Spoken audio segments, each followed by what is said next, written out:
একটু হুদুবে আপনাকে দিয়ে শুরু করতে চাই আমরা। বিএনপি ইতিমধ্যেই 272টি আসনে প্রার্থী ঘোষণা করেছে, আমরা যতদূর জানি আনুষ্ঠানিক ঘোষণা।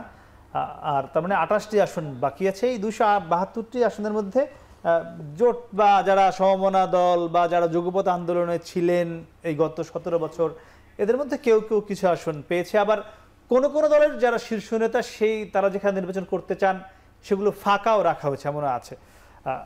এই যে বন্টন হলো বা 28টা বাকি রয়েছে, শোনা যাচ্ছে সেই 28টির মধ্যে 15টি আসন সর্বোচ্চ শরিকরা পেতে পারে। এই যে আপনাদের আন্দোলন দীর্ঘদিন ছিলেন একসঙ্গে, আপনারা কতটা সন্তুষ্ট?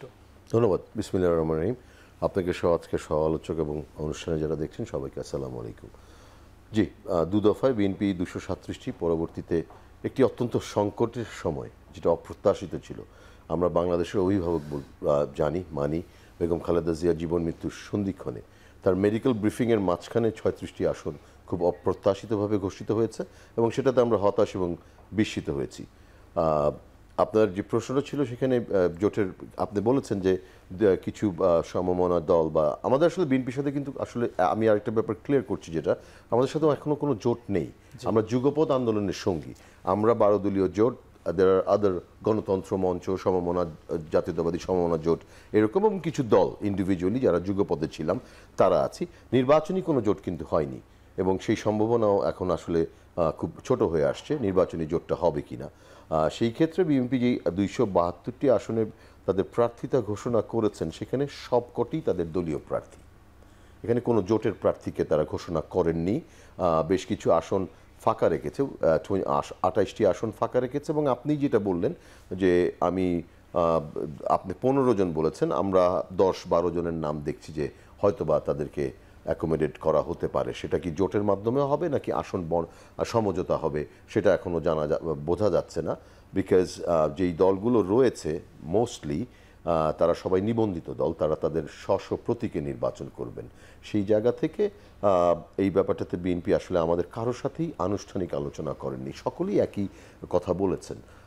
আমরা 12 দলীয় জোট, জাতীয়তাবাদী সমমনা জোট, আপনার এই গতকাল এই বিষয়টা নিয়ে আপনারা খুব স্বস্তি ফিল করছেন না, এমনটাই মনে হচ্ছে নাকি? এটা কি স্বস্তির জায়গায় আছে? আপনার সাথে সংসার করলাম আমি বেশ কিছু বছর, এক যুগের বেশি।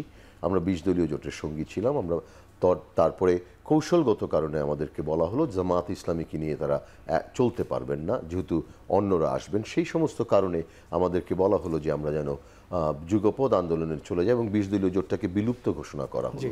তারপর থেকে আমরা 2022 সালের 24শে ডিসেম্বর আমরা 12 দলীয় জোট ঘোষণা করি বা আত্মপ্রকাশ হয়। সেখানে রাশেদ আমাদের সঙ্গী ছিলেন, তারপরে সে ডিসাইড করেছে হয়তো বা অন্যভাবে চলার, সেটা হয়েছে। রাশেদ আমাদের সঙ্গী ছিলেন, জাকপা আমাদের সঙ্গী ছিলেন। আমরা শুরু করেছিলাম 30শে ডিসেম্বর আমাদের বিক্ষোভ মিছিল, যেটা পল্টন থেকে শুরু হয়েছিল সেখান থেকে। So we have a long history with BNP, it goes back long. কি মনে হয় মানে আপনারা মানে প্রাপ্যটা পেলেন না যেটা আপনি বলছেন, সেটি কেন, কি মনে হয়?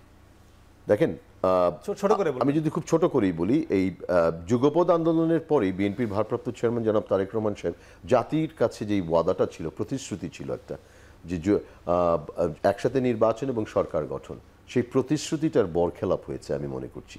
সেই ওয়াদাটার বরখেলাপ হয়েছে। আমাদেরকে যখন বঞ্চিত করা হলো, ন্যূনতম আমি যেই বিষয়টা আপনাকে বলতে চাচ্ছিলাম যে একসাথে সংসার করলাম এত বছর, কিন্তু আপনি চলে যাবেন, সেই জায়গাটা আমাকে বলে যাবেন না বা আমাকে অ্যাকোমোডেট করা যাবে না, কেন করা যাবে না সেই জায়গাটিও বলা হবে না, আলোচনা করা হয়নি। জি।